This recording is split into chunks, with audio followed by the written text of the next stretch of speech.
Le M23 a pris le contrôle des Katogota près d'Uvira après des combats contre le FARDC ou Wazalendo. Des images montrent leur présence au centre du village. Le force de l'AFC M23 ont avancé en direction d'Uvira, accentuant la pression dans les sites Kivu.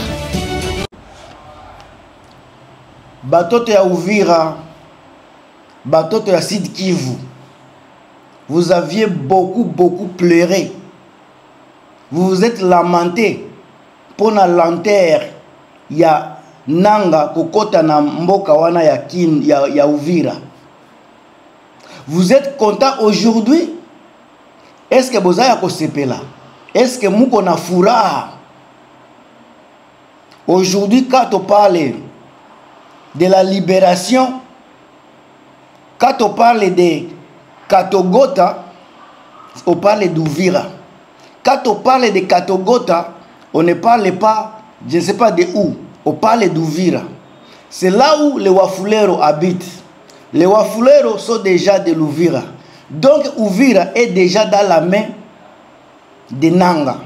Je vous avais dit hier, soit avant-hier, que je ne vais plus parler de la chute d'Uvira parce qu'elle est déjà tombée. Sauf que il ne veut pas entrer et mettre les désordres et l'insécurité. Mupike Mukono parce que Nanga, il est déjà à vos portes.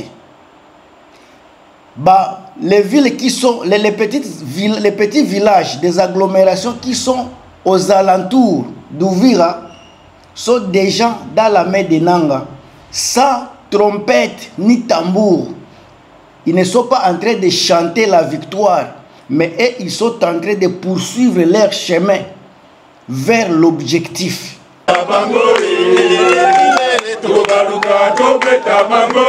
Une nouvelle page s'ouvre pour le territoire des Kalehe, dans la province du Sud Kivu, avec l'installation officielle de son nouvel administrateur et de son assistant ce mercredi 7 mai 2025.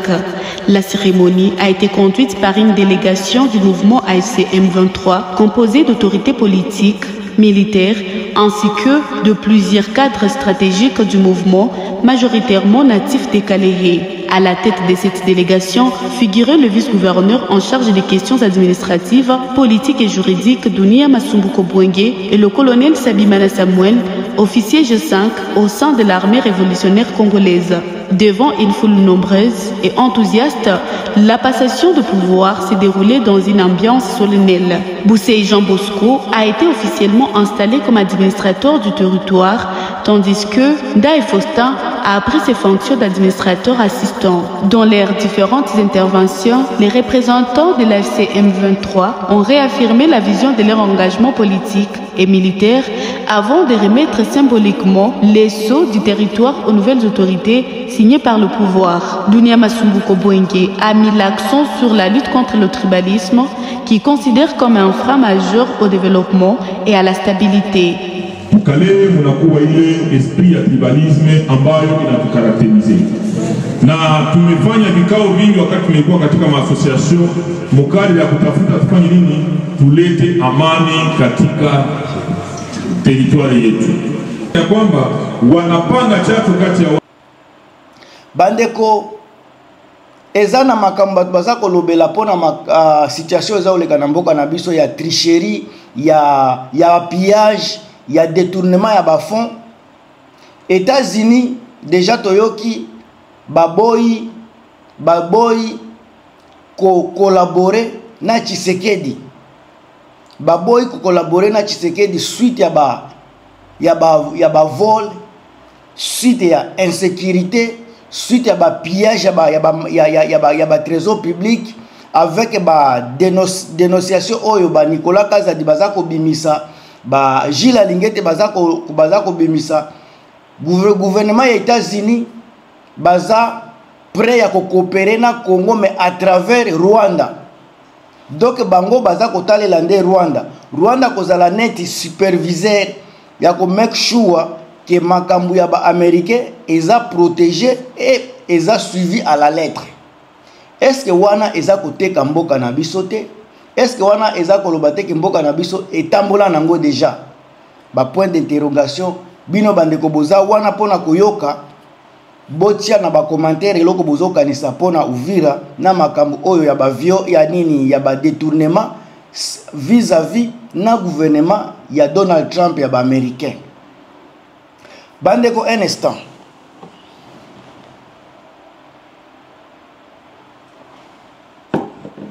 À chaque fois naza koloba tant que Tshisekedi akozala na tête ya Congo, on n'aura pas la paix, on sera toujours humilié. Soki Rwanda nde akozwa économie ya Congo, yenda kobanda ko gérer ba transaction ya ba américain, yende mutu akobanda ko surveiller makambo nyonso ba américain sur le sol congolais. Soki wana eza koteka mboka te, bolukela ngo kombo mususu. Juste à cause du pouvoir. Juste à cause du pouvoir, M. Tshilombo, il est prêt à sacrifier tous les peuples et les contenus du sous-sol congolais na maboko ya batu. On dirait mabele yango eza mabele ya ba papa na ye. On dirait ba minere eza ya tata na ye. Aza kosala makambo kaka na loyenge. Est-ce que bango batanga ka ba contenu ya ba contrat oyo ba signaka? Est-ce que même si baza kotanga, est-ce que baza ko comprendre parce que compréhension pe eza likambo mususu. Yango kozala na ba expert ya communication eza tellement important. Mais si kana gouvernement ya Tshisekedi wana, est-ce que azana vraiment une personne otokoloba aza communicateur? Akoki ko kende ko tanga pe makambu a comprendre contenu ya ba accord. Pona bango eloko nyoso ba kende ke kotala eza tokozwa mbongo, tokozwa combien, tokozjuri na makambu na tokozjuri na combien. Biloko andengo nande baza ko sala kaka. Mais bazobosa na ke baza kotika mboka na situation moko critique surtout na mutu akoya après bango. Soki to se souvenir na makambo ya Joseph Kabila. Joseph Kabila pe akutaki mboka na biso na situation moko très critique. Pour à gérer ba division ya ba rébellion, mboka ezalaki na constitution te pour amema constitution et comme mise en jour. Akende ko abanda ko bongisa Sénat, abongisa nini Assemblée nationale. Ezo qui est temps ezalaki kilo pona ye. Mais lelo pe Tshisekedi azako kende ko tikela mutu akolanda ye na situation moko catastrophique. A BBC économie, Tshisekedi a BBC armée, trésor public et nyoso appuyé yango, azoteka biteka teka ba matière première na biso, bana na ye nde baza kozwa ba charge ko signaka ba contrat na ba pays, biloko za ko engager pays, mais za ko tia n'importe qui ba kende ko signer makambo wana. Malheureusement bato yango pe batanga te mutu lokola Anthony Tshisekedi azana capacité nini ya ko comprendre ba langage ya communication oyo ezoleka entre ba contrat ya bamboka. C'est un jeune qui joue juste avec qui passe son temps avec des femmes. Un jeune qui n'a pas de conscience que mboka na biso ezana posé à développement. Pendant que baza koloba jeunesse ya lelo nde kotonga mboka. Pendant que baza koloba jeunesse ya lelo nde kobongisa Congo, mais batu lokola ba Anthony Tshisekedi wana baza wana pona ko jouir, baza na conscience ete que mboka na biso il faut se développer. Papa mobimba ya 60 oyo Tshisekedi Tshilombo, mwana na pe azokene na ba 35 azolekisa déjà âge ya likolo. Ole batala ta exemple ya lelo ya kilelo makambu Ibrahim Traoré azo sala na mboka na ye. Malgré que guerre eza na mboka na ye, mais c'est un monsieur qui est au service de sa population. Makambu nyonso azako sala, azako travailler avec le peuple. Population ya Burkina bazako yeba nini koleka lobi, nini ekosalema lobi, nini ekotambola boy. Bazoyeba makambo nyonso parce que il est en train de travailler pour le peuple. Mboka oyo eza na guerre bato baza kofutama, baza kotonga, bakomi konini kofabrike mituka, baizini ya ba Coca-Cola komi kosalema wana, pendant que biso soi-disant toza na pays les plus riches, mine eza kosala, douane eza kosalema, eza kotambola, mais toza incapable. Ne fiski ya koloba, ok, guerre eza partout, to bongisa ta capitale na biso. Guerre eza partout, to bongisa ta capitale miroir ya mboka na biso. Impossible à kosala likambo wana. Ne fiski to lobakasi. Ba fonctionnaire oyo ba fandi kaka na capitale, ba futa maka. Tshisekedi aza incapable ko assumer eloko wana. Ok, tozo finga Tshisekedi aza tribaliste. Kaka baluba nde baza na pouvoir, tolo baboy. Bambongo nyonso oza kopiye. Soki vraiment oza na amour ya baluba, oza na amour ya tribu na yo, parce que kobosa na te mukolo kobima. Soni ezotikala na tribu mobimba. Pendant que eza bango batu baza ko diriger te, eza kaka yo na batu na yo. Mais bino boza ko yokisa tribu nyonso ya baluba soni. Eloko bolingaki kosala atane fiske tolo baki ok bino bomilingaka bobongisi chez bino. Miba eza na Kasai. Miba eza na Kasai. Bozo sala na miba nini? Miba eza na Kasai. Bozo sala nango nini? Mbongo ya oyo boza kopiye.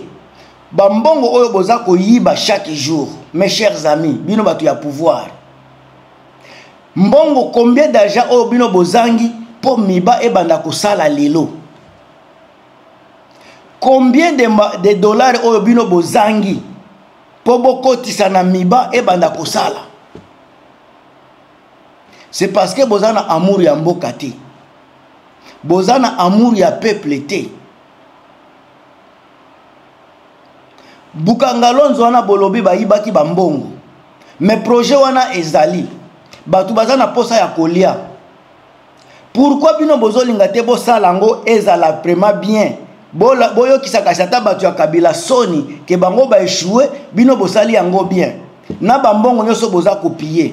Pourquoi bozo sala eloko ata ya malonga te?